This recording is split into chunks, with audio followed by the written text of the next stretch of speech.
an honor to be here today with such a distinguished panel. I know it's been so much to think about today with our previous sessions. This final session of the day is meant to cast our gaze forward.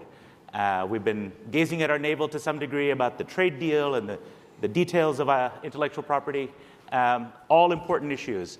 But our gurus here assembled on stage will tell us what it means. They're going to take us into a tantalizing glimpse of the future. And at the end of the panel, I'm going to make them give us their predictions for the future for 2030. So we'll see what the future holds today. We're supposed to talk about collaboration and competition, pursuing a policy framework forward. What I sort of read from that is really this is these two great superpowers becoming frenemies. Is that the future? Or is there a different future, maybe a more disruptive future? This is the question that we have. We've gone through several decades of what was called the Great Convergence of the world's two economic superpowers, one incumbent, the other rising, which provided enormous benefits, certainly to multinationals, to consumers in America, but also fueled the rise of the Chinese middle class as it became a factory to the world. Now, we have clearly entered a new phase, and the data shows we've been really about 10 years in the making, before the arrival of President Trump, into a phase of what I've called the slow unraveling on the pages of The Economist, an era of globalization. But some people argue that it could actually be a much more rapid decoupling. It could be indeed a rapid and possibly painful, possibly pleasing rupture that leads to two very different worlds. In the case of technology, a splinter net of things. Which vision is right? What are the costs and trade-offs of the different options that are ahead of us? Because we still control, to some degree, through policy choices and choices that we make at the ballot box and through our consumer choices, which of these futures we want. And so that's what we're here to talk about. I'm so pleased to introduce my panel for you. All of you will know to my immediate left, Ken Wilcox. He's a chairman here, of course, at the Asia Society, but also headed Silicon Valley Bank and led their efforts in China for a number of years, which is where we got to know each other at first, when I was in China. We have a distinguished professor from University of Michigan, Yuen. Welcome. Thank you for joining us today. And we have Anja Manuel, who is also has a distinguished service at the State Department in diplomacy, and is now a principal at RiceHadleyGates Manuel. Am I right? So maybe we'll start with the big picture on economics. Ken? When you look at the direction in which these two economies are going, we've talked a lot about security in the morning. We've talked about some of the IP concerns. We talked about a number of the causes of friction. What do you see as the basis of a continuing relationship between these two economies? Now, you've run a company. You've managed investments in China. You know how American companies are doing, how well or poorly they're doing in China. You know many of them at firsthand. What is your assessment in terms of the basis of the economic relationship between these two countries, and how much is it fraying in recent years? I would say, first of all, it's still very positive. I would say that in the last few years, since she came to power, that it's experienced some challenges for sure. But at the same time, we need each other. And if you look at American business and ask what it wants, in general, I would say American business is looking for more interaction, more engagement with China. On the other hand, they want more market access, and they want protection from some of the challenges that they face when they go to China. But they're looking for more, not less. And Chinese business is definitely looking for more, not less, in the U.S. And of course, they're being curtailed to a certain extent right now by attempts at government regulation. But to the extent that business influences things, and business always influences things, I think, over the long haul, we'll be pushing toward more engagement, not less. And looking recently at the data from American companies that are invested in China, as they report their own performance to the various American chambers of commerce, to the U.S. China Business Council, various other bodies. Now, you always have to take some of this self-reporting data with a grain of salt, but having looked at it for years and years, what I noticed was, by and large, American companies that are in China are reporting that they are seeing greater profitability, not less, in the last 3 years, that their profitability in China is greater than in the rest of the world. Now, that's a relative statement. It could be that everybody's doing poorly, but certainly they're reporting that their profitability is greater, the majority of American firms in China that are reporting. That suggests that, what is that? How do you read that? Any one of you that want to take this up? Because what the message we get here, including talking to U.S. business leaders, in my current job, I'm the U.S. business editor for The Economist. I used to do the job as China business editor based in China, and I've seen a string of Fortune 500 CEOs over the last 10 years, either in Shanghai, Beijing, or Washington and New York. And the story that they say publicly and to journalists, or when they stand by the president, is quite different than what I see in their financials in our own analysis The Economist does in terms of their performance in China. And so there seems to be a little bit of a disconnect between their actual performance, and that jives a little bit with what you were saying, that they're still doing pretty well. Is that the impression other people have here too? It is, Vijay, and I'm stunned at how quickly the narrative switched. And I would say, for me, the inflection point was when Xi Jinping came for a state visit in 2015. I noticed it personally because a lot of our CEOs were meeting with him at a big dinner in Seattle, and all of a sudden, no one wanted to be in a picture with the president of China. Because before... Except Mark Zuckerberg. Except Mark Zuckerberg. Who asked him Even to he name his doesn't want to baby, be in the apparently. picture anymore. Yes. Exactly. But before 2015, I would say that American business was the driver between closer relations between U.S. and China. Right. And at some point, people woke up to the fact that the playing field for many American companies, not all, many European companies too, actually really wasn't fair. And then sentiment switched so quickly. So now I don't see any of the companies I work with saying publicly that they're doing well in China. Right. It's the opposite. It's exactly what you said. And I would say you're right. People are making profits in many industries. The tech industry is different. And I know you've talked about it a lot in the course of this conference, but the decoupling, especially on the hardware side, has been enormously rapid. You know more about this than anyone. Sure. But so I think you have to separate consumer goods, Starbucks, oil companies, all of the business we're doing with China, agriculture until we had the self-imposed trade war, from the sectors that really are having difficulties. And I would say number one in that is tech. Go ahead, Ken. I'd like to just add to that. I'm in complete agreement. During those years when I was in China with our joint venture in Shanghai, we would go to the American Chamber of Commerce in Shanghai and talk about how well we were doing. And then we'd go to the conference board in Beijing or Shanghai, alternated every 6 months, and we'd whine about how poorly we were being treated. Right. And it was like two different worlds, but it was at exactly the same time. Right, right. And what Trump and Xi have given us is permission to complain about how poorly we're being treated. Right, so, but you point out quite rightly, which is why I always take these self-reported surveys with a grain of salt, but also look at them over time. It does mean something when you look at 10 years worth of how companies are reported to AmCham Shanghai, for example, which is what I've done. Yeah. And you can see, even deflating for some puffery, that they're still doing quite well, by and large, including, surprisingly, consumer industries, for example, which you might not expect, or various parts of the automotive sector are doing quite well. The multinationals were operating in China. Let's talk a little bit about the trade deal, and that since trade and supply chains, as they connect to the economic relationship, I mean, this really gets to how the two economies have been joined at the hip for the last 25 years, and the possible divergences. Now, how do you see the prospect of this great decoupling of supply chains? We see in the case of tech, particularly with Huawei, there is a forced decoupling coming from Washington.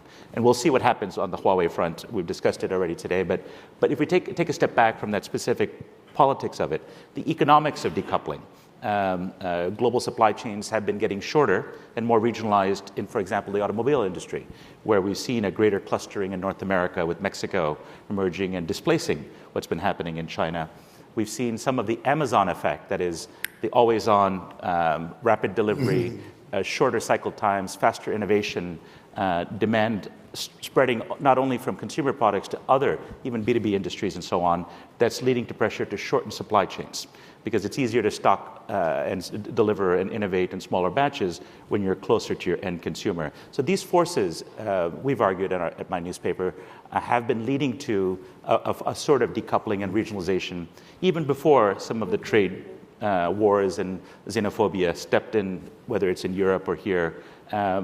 Do you buy that argument? It is a controversial argument that we were anyway beginning to decouple before President Trump began the trade war. Do you want to start? Yuen? I think some of the decoupling, it's worthy to note, it's not entirely political. So I think financial payments are a good example. In this country, we use the credit card. That's the most common form of payment. In China, you have to use your cell phone to pay for everything, sure. right? And a lot like me, I don't have all of the right apps in my phone, and even the taxi driver laughs at me for paying in cash. Right. So I think some of that actually has to do with economics and just different systems in place. But of course, the trade war has made this worse and given it a political angle. My other observation, actually, I would love to ask Ken about that, is I think while there is decoupling going on, it seems that in certain arenas you have recoupling, new forms of recoupling happening, except we don't talk about them very much. That's really interesting. Give us a couple of examples of that. One example is that China has started this thing called government guiding funds. It's basically a new kind of industrial policy, a sort of funding platform where the government puts in billions and billions of seed funds. But then it invites venture capitalists, including from the U.S., to participate and help them to manage these funds. And this is obviously a very tight form of financial coupling in the technology sector. But we don't hear about that very much. But it's a form of industrial policy, as you call it, right? It is supposed to be a form of industrial policy. And is it right to say, I thought where you're heading with this was there might be some bringing together of U.S. and China as a result of this, but a lot of that is actually meant to push for so-called indigenous innovation or made in China innovation, am I right? Semiconductors and other sectors where China feels it needs to get its own domestic manufacturing. So that would add to the picture of a decoupling, not a reintegration. I think it's both in a sense. How is it both, though? Because the government guiding funds are an industrial policy. They are set up to promote Chinese technology, but they are having American VCs come on board in a really big way. And having American VCs manage some of these funds. So in that sense, it's a decoupling and a recoupling happening at the same time, as I understand it. So Ken, you know something about venture capital, given your financial expertise. I've been spending some time with VCs this week, including those involved with funding Chinese companies, Chinese money that's funding technology here, and including the JP Morgan conference has been going on in San Francisco, of course, on healthcare and biotech. And there is a tremendous level of nervousness amongst anyone involved in Trans-Pacific investments at the moment, because they fear that what had been a very open and broad and deep relationship developing with capital flowing both ways, with ideas and talent, sea turtles one way and Lao Y the other, I guess, but what Annalise Saxenian at Berkeley has called brain circulation, the vital dimension of innovation as she studied in her anthropology of innovation, that this is breaking down, that we've come to a frosty era where even investments in non-security related or apparently non-security related areas are now going to be cut, that the opportunity for American VCs to invest in Chinese semiconductors, that window is going to shut very soon. What's your reading of the mood here in Silicon Valley on that? Oh, I would say three things at least with respect to your question. One of them is that what you're talking about, that is American venture capitalists being invited to co-manage government funds in China.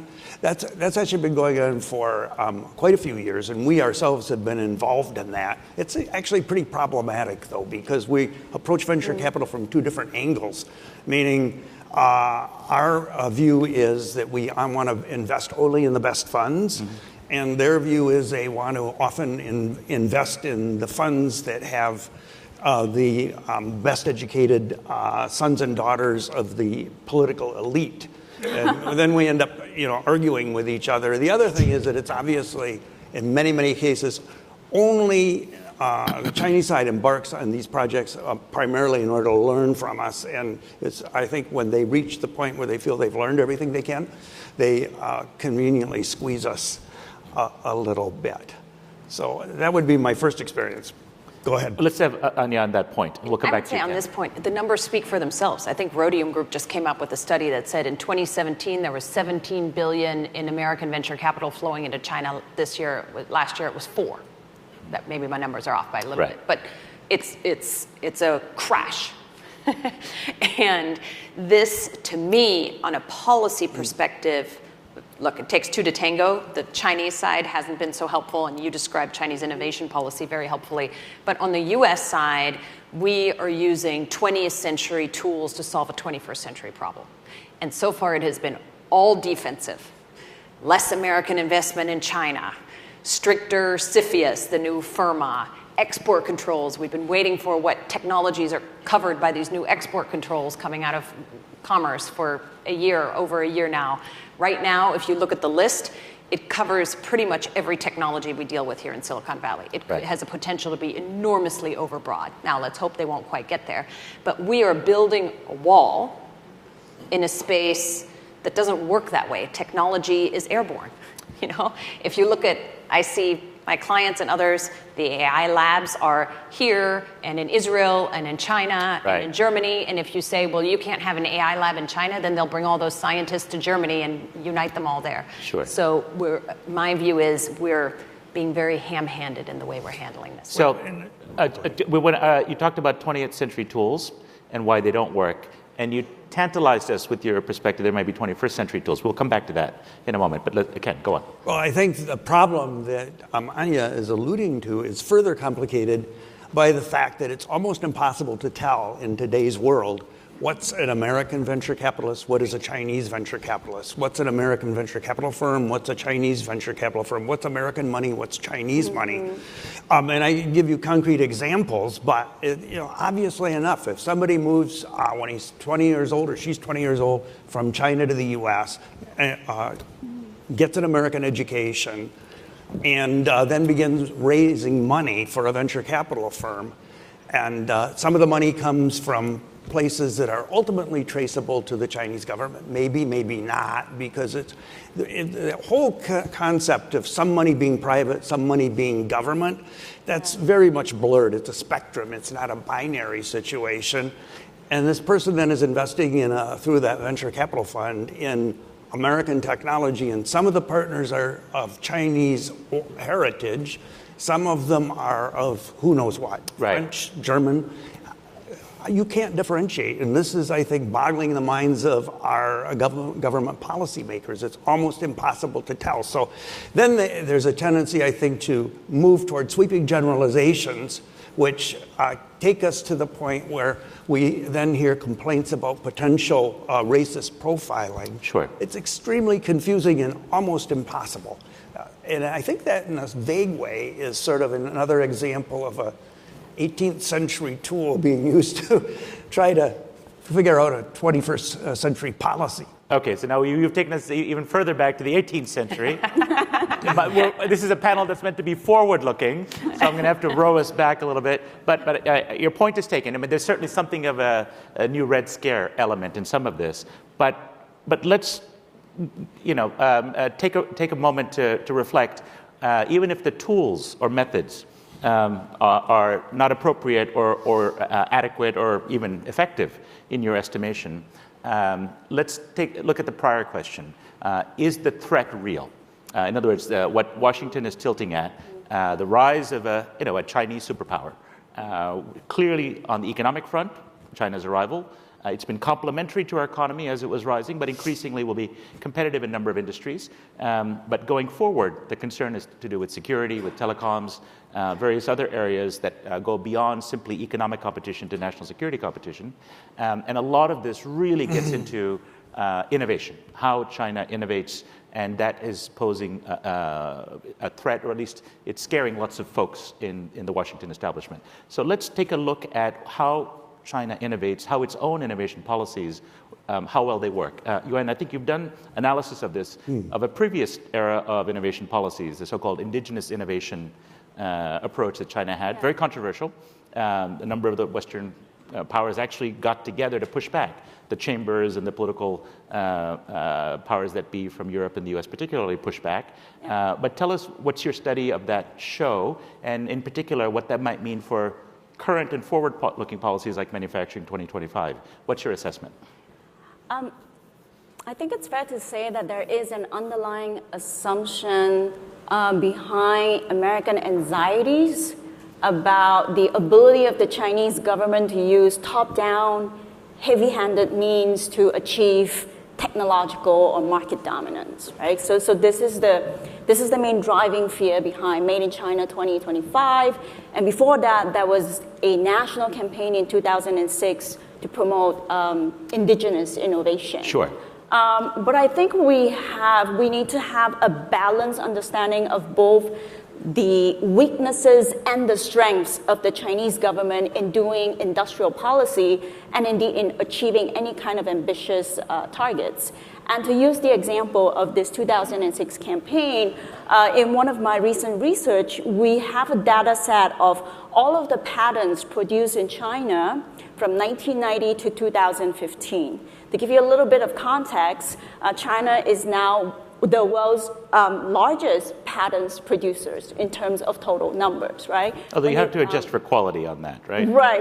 We haven't gotten to that yet, but just by sheer numbers, sure. Right? If you look at the data set, after 2006, there was a complete boom, right? Because targets were set for local governments. Everyone has to produce this number of patents production. So we do see national campaigns having this kind of galvanizing effect. But what the analysis also finds is that when you look at the proportion of novel patents in the portfolio, in invention patents, it has fallen year after year. It has steadily declined even as total quantity has increased. And this makes sense because when you are forced to produce all of these patents, there is a trade-off between quantity and quality. And actually, China is aware of this problem, but this is a problem that's very hard for them to fix using their political system. There's a very common policy word in China which they use to criticize, to critique their own problems. They call the Chinese industrial policy big but not strong. Big but not strong. So they know it. They know that they have this weakness. They're good at creating large quantities of things through top-down mandates, but they really falter at creating quality. At cutting-edge innovation, particularly, as you said, the invention patents. So that's revealing. So that's a study worth digging into more deeply. But I want to, in a sense, sort of give the devil his due. That's one way of slicing Chinese innovation policy. But those who are concerned about China point to some other dimensions of Chinese innovation, and they say that, look, this is unlike America, where we've stopped investing in R&D or blue sky research. We've cut back on lots of forms of government funding. Our infrastructure is terrible. The Chinese have long-term vision. They think on 5-year plans and 25-year plans, and they have the resources to spend behind those. They're very good at infrastructure, not just high-speed rail or nuclear power plant, things that are hard to do in, let's say, liberal democratic societies. They're able to get it done, ignoring the NIMBY problem, et cetera, because of the nature of the political economy. And anyone who's been there knows they have been able to achieve quite a lot on a number of things that California, I don't see any high-speed rail here, guys. And so, but why does it not, therefore, as people sometimes suggest, also apply to the next frontiers of biotech and gene editing, of artificial intelligence and autonomous driving? You know, if we look to the next, where the great fears are, and their applications in military and telecoms, what's wrong with stretching that argument to say, then they're also going to, power their way, muscle their way to dominance in those as well? That's sort of, I'm trying to give a representation of the concerns fairly. Yeah. What does your research suggest, or anybody who wants to jump in, as to why that's not correct? Why shouldn't we be afraid of that? Just a very quick response to that excellent question. It's useful to keep in mind that at the central level, yes, China can set grand strategies for the next 10 or 20 years, but the implementation all happens at the local level. The average tenure of a city or county or township leader in China is usually no more than 3 years, right? So you don't actually have any time to actually follow through a meaningful policy of comprehensive change. So at the local level, implementation in China is actually a lot more myopic than we understand. Okay. And that's where you get the contradiction between the central 1,000-year plan and the local three-year plan. Okay. Yeah. So, Vijay, you started this thread by saying, is it a threat or an opportunity? Right. And Yuen is right. It's obviously both. And right now we are emphasizing only the threat. We're making China out to be 10 feet tall. You know, I used to work in the U.S. government. We are not good at subtlety. We are not good at nuanced policies. We are the country of John Wayne, right? We do good guys, bad guys. And we've suddenly declared that China is a threat and China is a bad guy. Now, we can have this debate all day long about, is it a threat? Is it an opportunity? Here's where I would focus us. Because there was a gentleman in the last section, I think over here, who said, why do we care if Chinese biologists are doing well? If the Chinese are first to the cure for cancer, that is good for the world. If Chinese produce the best clean technology and actually trade with us and sell it to the world, that's positive for the world. So in my view, we have defined the problem as overly large. But there is a real threat, and I would focus on 3.5 key technologies, and they're big ones, right? So it's artificial intelligence, because it's a general purpose technology that, you know, like the steam engine or electricity underlies everything. It's semiconductors. I don't have to tell people here in Silicon Valley because it powers all of AI and everything else we're doing in compute. And it's 5G because it's the infrastructure and the rails that underlie everything. And I would add quantum computing, although that is a little bit farther out.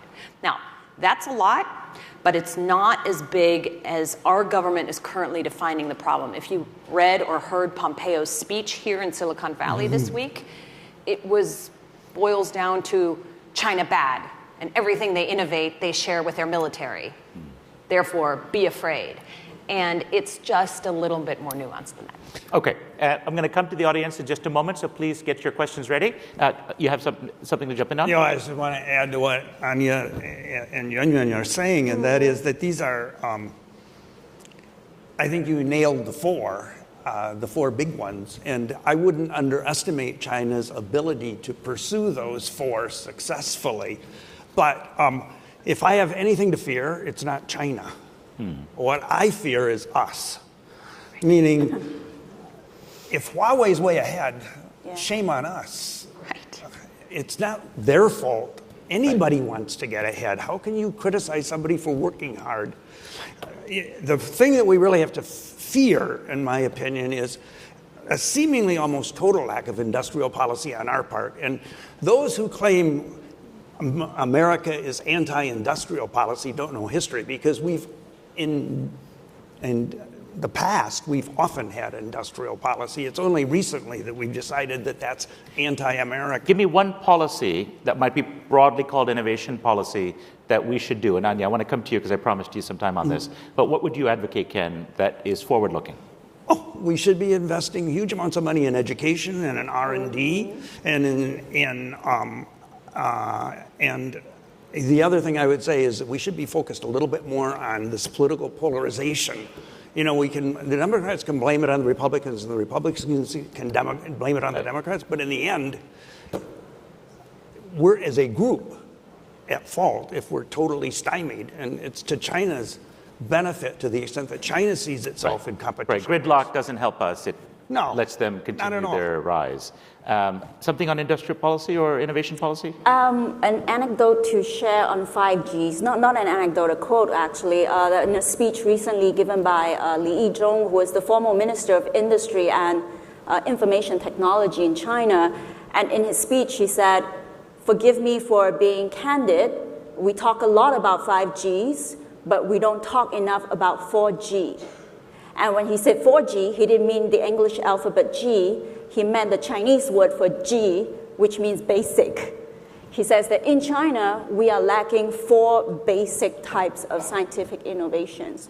Really simple things, basic materials, basic processes, the basic science that eventually enables advanced technology.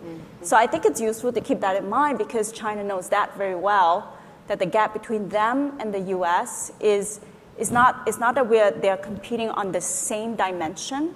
China is good at the application of technology to business models.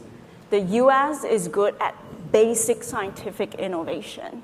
And so I think it's useful to keep those different comparative advantages in mind. The way the two countries innovate is different, which is a rich they have topic. different strengths and weaknesses. So what should we do, Anja? And again, I'm going to let's have our microphone runners ready. Great. Yeah.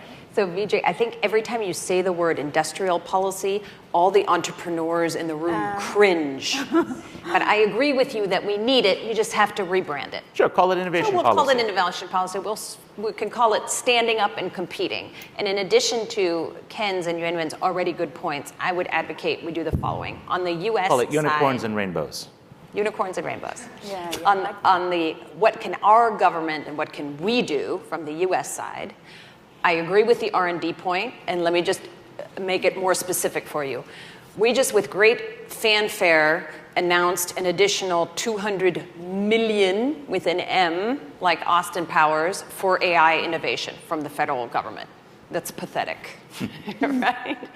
Our federal R&D budget declines every year. Right now it's 0.7% of our GDP. I would argue it should be twice that. And we have the capacity to do it. We did it in the 1960s. And by the way, that's where Silicon Valley came from. A lot of that innovation came out of government grants initially. STEM education, clearly an issue. I would add immigration. And again, this is subtle. Because of course there are, and I'm looking at this gentleman with the question from last time, of course there are scientists. I teach at Stanford, I know my colleagues at other universities. There are situations where there has been industrial espionage. They exist. The problem is we're now vilifying all scientists of Chinese descent. And I would be very tough on the people who are actually caught cheating. They shouldn't just be sent home. They should go to jail because spying is spying. But for everyone else, you hold out an open hand. That's how we made our innovation system the best in the world. Right. And keep people here. So immigration, STEM, R&D, those are domestic things we can do. On the global level, I would say we have to stop going it alone. So I have an initiative I'd love to have help of any of all of you who are willing, called the Technology 10, that I'm working on with some folks from the Pentagon and others, that would think through with our allies, what would our innovation policy look like? Right. Both on defensive, what do you export control, are there national investment laws, and on the offensive, how do you actually innovate better and out-innovate? So that's global, US government, and now I'll come to all of us here in the room in Silicon Valley, because we have a role to play too. Too often I hear from audiences here in this community, well, I don't want to work with the US government. Well, I think it's time to stop acting that way. You know, we're American companies and we're all in this together, and the idea that Google had a big blow up with the Pentagon over something, a pretty minor visual AI recognition project like Project Maven, I think is pretty pathetic. And it's time for all of us to take a good hard look at ourselves and do what we can to support our country and Western innovation. Okay, yeah, please, let her know how you feel. Okay, so we've seen a manifesto. I've finally managed to bring us to the edge of the 21st century, I hope. And at least we're getting a sense from our panelists that not everything that seems 10 feet tall is 10 feet tall, that there are areas of possible cooperation, but also that innovation is not a zero-sum game, is very much what I'm hearing. But we also have work to do here at home. Let's have some questions for them. Can I see some hands? I see a quick hand going up in the back. But please, let's have a few good questions, and we'll come to you next, sir. Please identify yourself and your affiliation, and make it a good question, not a long-winded speech. My name is Jonathan Padilla. I'm from the Future of Currency Lab at Stanford University. Welcome. Yeah. And Anja, on your last point, I'm actually super curious. On digital currency, there's a lot of folks who are focusing on policy frameworks. I know from your experience at Ripple that the U.S. is far behind on digital assets. A lot of the best technologists are saying in order to leapfrog and catch up with China and other entities, it needs to be private innovation to basically spearhead that. I mean, what type of framework or what type of efforts do you think our current government could do to best work with private enterprise here in Silicon Valley to really accelerate corporate innovation for the national interest in some regards? Okay. Thanks, Jonathan. Nice to see you here. Jonathan's one of our great young former Schwartzman Fellows and a cryptocurrency entrepreneur himself. And I think your question was specific to blockchain and crypto? Blockchain and crypto, but could be other areas. Okay. I think that space is so nascent that we're really in the Wild West. And I have an obvious seat I sit in. I'm on the board of one of the big blockchain companies in the U.S. And I think we're doing pretty well innovating in this space. I know the Chinese are the biggest Bitcoin miners and others. The Chinese policy framework around cryptocurrency has not been very welcoming, other than mining. And I think this is so early. What you're going to start seeing if blockchain is used effectively, and I think at Ripple we're doing a pretty darn good job as it, is see it as a means to make international financial transactions as fast as international as bits and bytes flowing across networks. You need money to move equally fast. And right now, that system outside the US and Europe is pathetically slow. So we have, for example, just one more sentence, it takes 3 days to settle a trade between Saudi Arabia and Thailand. That's ridiculous. It can happen in microseconds on blockchain. So you just need more adoption. But I think our policy framework is nascent, and the SEC and others have been really slow and careful about it, and I think that's actually a positive. Is it possible, though, just to push back a little bit, we already know that China has leapt ahead on various aspects of fintech, as alluded to by Yuen. Anyone here knows in this audience about the examples. They've been much more encouraging of central bank-controlled digital currency, not the free-for-alls that may come from a blockchain-based. That the approach that U.S. regulators have taken somewhere between neutral and cautious to actually actively discouraging or skeptical is too cautious a stance, that we should really be encouraging from a regulatory posture more innovation in this space and be willing to take some of that risk. What do you think? Do you want to talk about fintech more generally? I think, no, okay. No one wants to take this one. Look, yes and no. And I don't want to get totally sidetracked on cryptocurrency, Sure. But honestly, there are two things any government in the world is never going to give up. The right to control its own currency and the right to control its own borders. It's just not going to happen. So the idea that the Bitcoin folks and others are putting out there that you're going to have a world currency that replaces the renminbi and the dollar, I just don't really see it happening. Right. So you can have a lot of innovation on payments that doesn't necessarily replace the dollar as a reserve currency. And I think that's what we're struggling with a little bit. I do think, and I know you're being shy here, but you know a lot more about it than I do. I think on fintech, we're slow. We don't have Alipay. I still carry credit cards. I don't know why I do, but I'm not quite sure why we're slower. Well, we suffer from legacy, right? We have a system that's good enough. Yeah. Whereas they had the possibility for leapfrogging, in a sense, because credit cards never took off. A quick word, Ken. So maybe a better example, from my point of view anyway, than either fintech or alternate currencies would be illustrated by a single example. I remember 10 years ago or more, one of our portfolio companies in Boston, which focused on battery development for automobiles, was telling me that they were being bought by a Chinese investor. And I said, well, why are you doing that? And they said, because we just can't raise the venture capital that we need here in the US.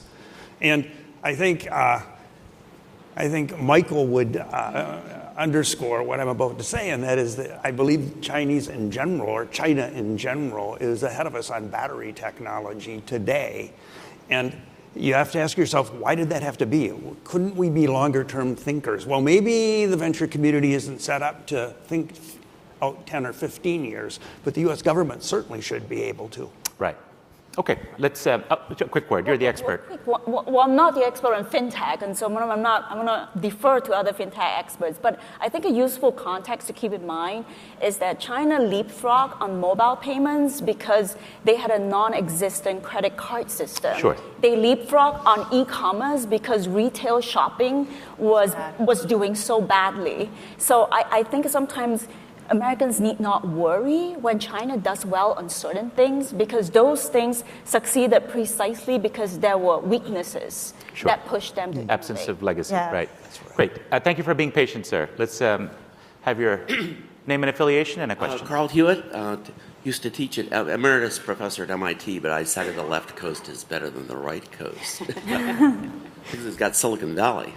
So anyway, there's a proposal circulating through Congress, okay, originally I think drafted by the Democratic National, but he's the Democratic minority leader, but he's circulating among the Republicans trying to get bipartisan support for a $100 billion crash program in AI and secure 5G. And so a bunch of us at the universities here at Stanford, Berkeley, MIT, UC, Santa Cruz, have come up with a technical proposal. So is this a way to dodge the industrial policy blinders? Because those blinders didn't come up when we did the Apollo program, okay?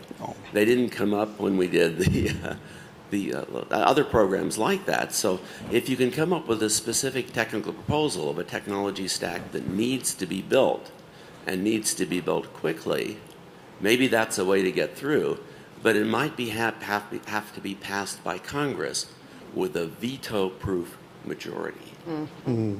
What do you think? Is that that's a great question, yeah. Is this something that's feasible in Washington? Nobody wants to take that. I have to say, I have a lot of conversations on Capitol Hill, including on this proposal, and I see a lot of bipartisan support for the general ideas that we're expressing here, and I think that you and I would probably agree on most of them. I don't see a lot of appetite to spend more money, and I see no one really working across the aisle. So I wish this proposal and others like it well, but I worry that we are so divided that it'll be hard. But the optimist in me says, if there's ever a bipartisan issue, this is it. Yeah. And there are common sense people. And it was hard before, even for the Manhattan Project. It took a Japan attack on Pearl Harbor to get us going. That's right. And in the case of the Apollo project, it took the Russians doing significant technical launches and getting ahead of us in rockets to do it. Mm-hmm. So we need some help from the Chinese in this department. Thank you. Well, I hope not. Can I just answer that one more time? I hope we don't need a disaster to spur us to action. And actually, it's folks like you who could be helpful, because I think part of the issue with AI is that it's so amorphous that you don't have a clear moonshot. And I've had conversations with friends here in the Valley about this. What would the moonshot be that the positive striving? We now have a specific technical proposal for the moonshot. This is the technology stack which we need to build. Great. Fantastic. Okay. Thank you. So let's see what happens with that proposal. The question would be, if there were a kitty of $100 billion given from on high, would it be spent wisely? Right? How the rules matter. How you devise the spending of it. Of course, that always comes into play. And are there things other than just handing out pots of money that the federal government can do to free up innovation in this area, to encourage more investment from the private sector, for example? So there may be other creative ways that could also help stimulate, that could be called in the realm of innovation policy. That we may see some creative thinking, but not before the election, I predict. Another question from the floor? We're almost out of time, but it'd be great to get, I see there's a hand in the back. Yes, sir. Thanks for the panel. That's great. Your name and My name affiliation, is please? Zetian from California China Climate Institute at UC Berkeley. And I'm curious about the potential collaboration between California and China on climate change or clean tech from the policy perspective or technology innovation perspective. Thank you. Yuen? Yuen, any thoughts? No. No? Well, let me give my thought. Or if you want to jump in, Ken. I'll just say the potential is great, and there already are a number of projects underway. And I know because we've had them report here at the Asia Society in the last several years, and I can't name them, but there are people in the audience, I'm sure, who could. So, I wrote 2 books on the topic of the future of energy, clean cars, and so on, and spent a lot of years in China. I would say, depending on the relationship between the 2 countries, if it remains one in which there's some guarded optimism about the prospects of cooperation, as opposed to outright hostility, as we see on the Huawei issue, if it remains something short of a rupture, that there is a tremendous possibility for advancing clean technologies, climate-friendly technologies, in the following way. The U.S. is fantastic at frontier innovation. China, as has been noted by Yuen, is great at development, at throwing lots of inexpensive but good quality engineers at a problem. That's what Huawei is really good at, and which is very expensive to do in Europe and America, at developing. And the market is so huge, you're able to scale quickly. You're able to get capital to scale quickly. And we've seen this in electric vehicles, we've seen this in wind. China bought down the cost of solar for the world. Thank you, China. And unfortunately, on the backs of Chinese taxpayers, right? They may have a reason to complain about it. But if you're concerned about climate and carbon, there is in a way that it's hard to scale in mature markets with electricity grids that reach almost everybody, in a way that's hard to do with the cost of capital, what it is in Western economies. You may be able to enter with disruptive and risky new innovations, new kinds of motors and engines, for example, that are much more efficient, may be able to find traction in the Chinese automotive market, not just the cleanest or let's say the sexiest of technologies, but some of the guts and grime of the industrial economy where there's huge room for improvement that would help the climate as well as local environment. I think there's a tremendous potential if we see this, again, rather than a zero-sum game, but as one where there could be winners on both sides. And there are increasing examples of this. But they will be shut down if we see a politicized rupture of the 2 economies. And I think that the sum of the 2 will be less if we do that on issues of common concern like climate change. Can I add one point? My husband is a veteran of exactly this. For the last 5 years, he had a fund that was trying to take U.S. clean technology and scale it up in China. Macro story, great. Everything you just described. All the money is in China. China is spending twice as much investing in clean technology than the US, almost. Nearly, not quite, but huge amounts of money. The devil is in the details. And the combination of the anti-corruption campaign in China, the fact that a lot of that money sits in state-owned enterprises, and so they couldn't make any decisions, and the new acrimony between our governments means that de facto it was nearly impossible to get any of these projects off the ground. So macro story, great. Absolutely something we should be doing a lot more of. But right now, the climate isn't working that way. Right. It's a poisonous climate at the moment. The gentleman there, yes, sir. I think you're one of our speakers. Yeah, Mark Cohn again. I just want to add a little bit to the clean energy discussion, because I don't think it was that great in the Obama administration either. In fact, in 2016 or so, Congress commissioned a report, GAO did a report on clean energy cooperation, and there's a dissent there from my home agency, the Patent and Trademark Office. It was my dissent. I said there was no indication that there were any tangible benefits from clean energy cooperation. In fact, because China had policies that mandated ownership of improvements at that time in Chinese law when there was joint R&D.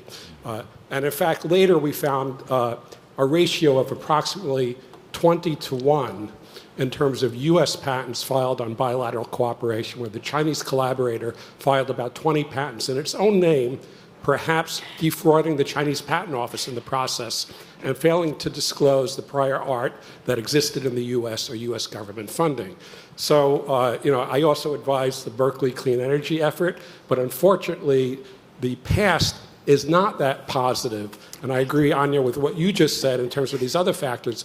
In addition, that R&D environment in China has its risks. And as long as you provide huge incentives, including promotions, tenures, PhD grants, subsidies, tax incentives to companies who file for and obtain IP rights in their own name, notwithstanding collaboration from others, you have an environment rife with risk of threat. So I appreciate that China has scalability. China has all this tremendous potential in human resources. I'm not so sure that the soft system is in place to really support what we would like to see out of bilateral cooperation.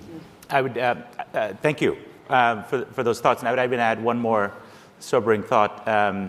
Elon Musk just opened the Shanghai Tesla mega factories, cranking out Teslas very efficiently, more efficiently than he was able to do here in California.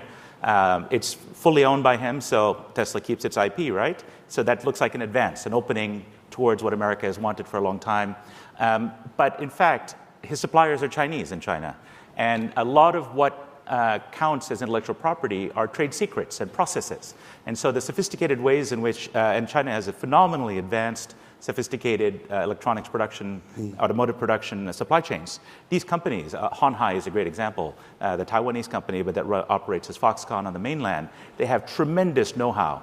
So a lot of Elon Musk's secret sauce has already been shared with Chinese companies, his suppliers, who may very well make or supply that knowledge to local competitors, for example. So there are plenty of risks in China, but I think that narrative is pretty well known. There's also opportunity, and from the point of view of dealing with climate, it seems to me that the challenge of a wicked global problem like climate change is greater than any one country's innovation ecosystem can solve. We should find ways to cooperate on at least this difficult challenge, if not other ones. I think we're just winding out. Is there one last question? Okay, so you get the last question. And then I have a question from my panelists about 2030. I'm going to come to you. My name is Joe Wong. I'm the National President of Asian American Political Action Committee. My question is, so far nobody has mentioned One Belt, One Road. Please tell us how would that affect the U.S. and China relationships? Okay. So, Ken, you want to take that? 2 quick points. One is I think we should be less critical and try harder to praise China for this effort, recognizing, of course, that there are dark sides to it. And the other thing is I think we should try to be a little bit more enthusiastic about undertaking similar such projects ourselves, a la the Marshall Plan, which admittedly was 70 years ago, but there's no reason why we couldn't be more generous today. Other countries are attracted to large countries who are generous, and not those who are for themselves first. Yuen? Right. So I have an essay called Demystifying Belt and Road in Foreign Affairs, and just very quickly, a few points about it. The Belt and Road is the most widely used and least defined buzzword of this decade. Right? My basic point in the essay is nobody really knows what the Belt and Road is. Right. And the second point is it's meant to be ambiguous. Even though it's a $7 trillion global plan, the national guidelines for Belt and Road, which you can find on the website, on the official website, is only 7 pages long. And so Intentionally so. Intentionally so. So Right. leave it at that. Yeah. I agree wholeheartedly, and I would say U.S. analysis of Belt and Road has been lagging a few years behind. We were slow to wake up to it, and suddenly we think, this is the end of us around the world. And what I see when I travel to Africa and Latin America and meet with those governments is that in Belt and Road, a little bit, it's sown the seeds of its own destruction. So take South Africa as an example. The last government embraced it wholeheartedly. There was a lot of corruption. Chinese came in, built all the infrastructure. Those guys got voted out. New government's in, has rejected it. Sri Lanka, you had the same thing, although now it's reversed a little bit. But Right. It's not as all-conquering as we sometimes now hear in the press. So I agree with you. So, it's clearly something that is a conceit, a shining vision that China and China's leadership is using. But the practicalities, as you point out, corruption, inefficiency, trying to export, in a sense, spare capacity from Chinese industrial sectors. Sometimes, when you get a gift that's a recycled gift, that's what it is, and there's a backlash. We're seeing a lot of that in practice about the efficiency of capital spending involved in the political consequences of this. So once again, the tale of the 10-foot tall enemy may not be exactly 10 feet tall nor as strong as he appears. I think that's my reading as well of One Belt, One Road. Now, it may be a worthwhile exercise in terms of foreign policy branding. It may be useful. And that's why they keep it short, the 7 pages. But in terms of a threat to the U.S., I would question how much of a threat it is. We'll have to keep watching. I think I might be able to sneak in one last question beyond. Did I see a hand? I did see one. Yes, sir, go on. I'm Evan Oliner. I'm a researcher at Silicon Valley Bank. So, hey, Ken. We've spoken today about... I expect a really hard question for Ken. Oh, yeah. I'll put him under the gun. We've spoken today about technological decoupling, political decoupling, infrastructural decoupling. I'm interested in financial decoupling. We've talked about a decline in VC investment, cross-border, and my research would confirm that. China just launched, halfway through 2019, the Shanghai Star Market in a bid to, I guess, repatriate companies from listing on U.S. exchanges. What's the state of affairs for financial entanglement, and what's the outlook? Ken, sounds like a natural one for you. No, I think it should be one of my... All right, well, whoever wants to That's no way. You're on the spot.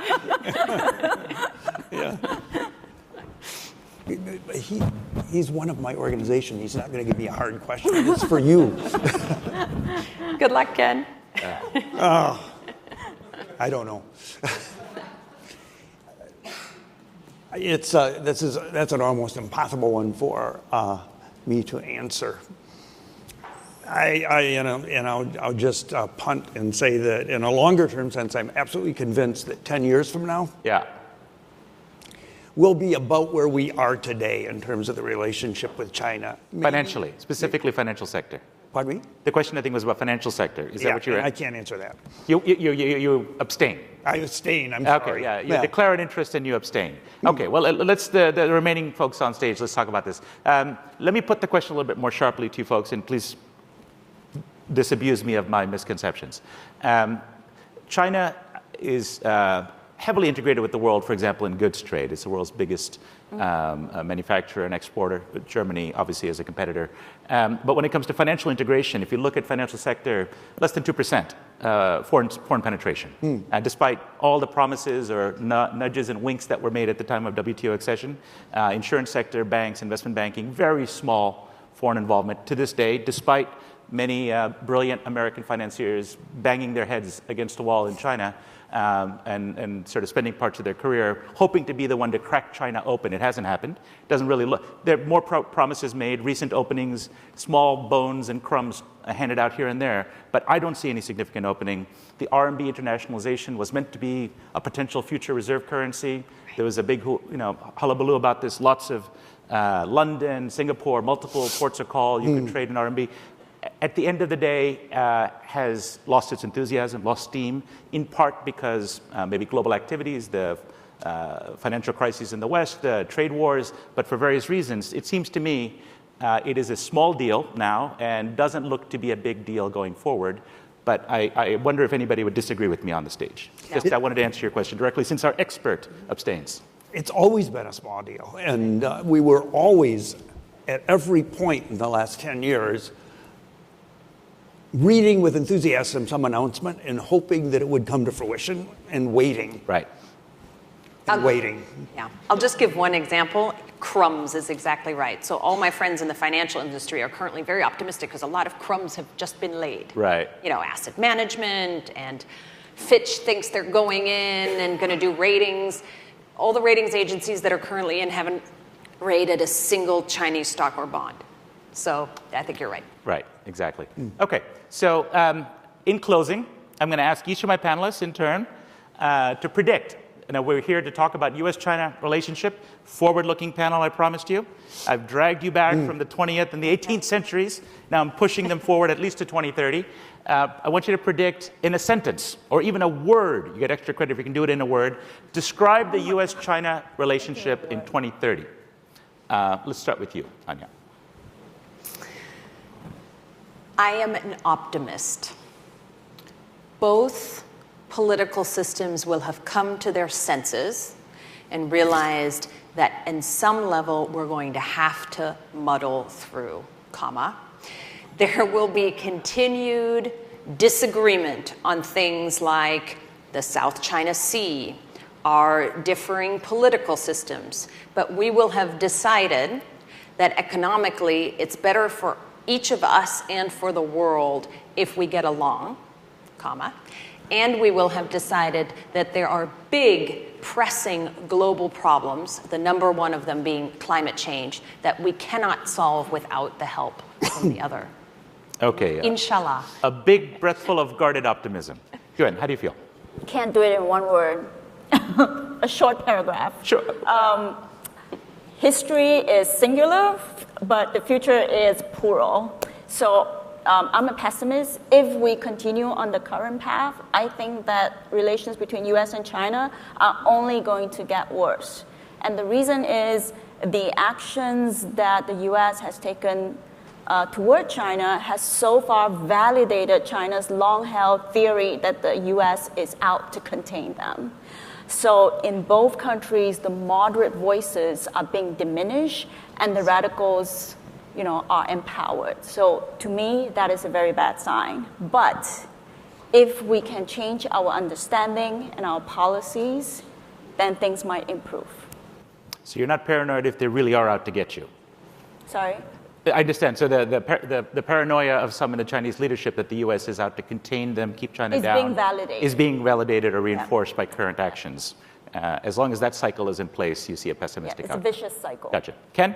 We've got balance. Anja says better. Right. Yuen says worse. I say the same. We're like so many old married couples. We'll be arguing about the same things, but we won't get divorced. All right. Well, there you go. Folks, no better ending to this panel as possible. Give them a nice round of applause to our experts. I'll turn it back to Margaret.